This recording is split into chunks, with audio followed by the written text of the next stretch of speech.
երկու նախարարներին եմ ուղղում։ Դուք ասացիք, որ բեռնափոխադրումների հարցն էլ է քննարկվել, ուզում եմ հետաքրքրվել, արդյոք քննարկվել է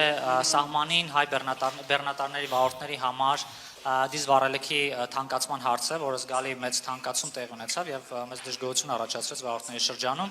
Կարծեմ դուք արդեն մեկ անգամ քննարկել եք եւ ԱԳՆ-ն հայտնել էր, որ պետք է փորձագիտական խմբեր ստեղծվեն այդ հարցը քննարկելու շուրջ։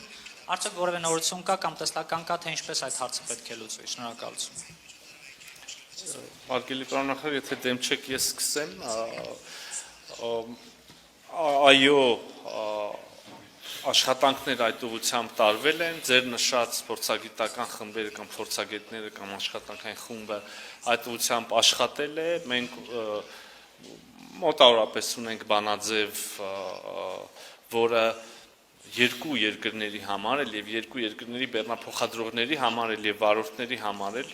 որոշակի պարզեցումներ եւ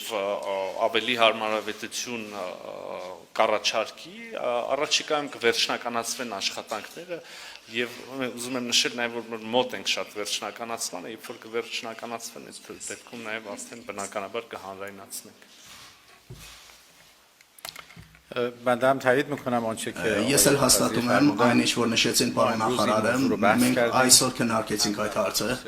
موضوعی که شما فرمودین هم در خصوص Քննարկեցինք այդ հարցը, որ դուք նշեցիք, եւ նաեւ մաքսային դուրքերի վերաբերյալ, որ գոյություն ունի, մենք պայմանավորվել ենք, որ վարորդների եւ բեռնատարների համար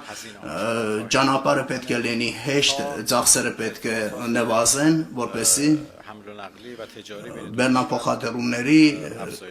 ուղղությամբ կապերը զարգանան երկու երկրների միջև, այդ ուղղությամբ ձևավորվել է աշխատանքային խումբ եւ մենք էլ հանձնարարել ենք կոմիտեին,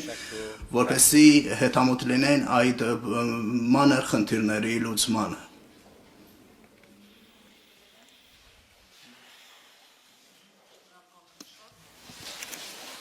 Շնորհակալություն, Աստղիկ Բեդևյան, Ազատություն ռադիոկայան։ Ես երկու նախարարներին հարց ունեմ, կխնդրեմ պատասխանեք։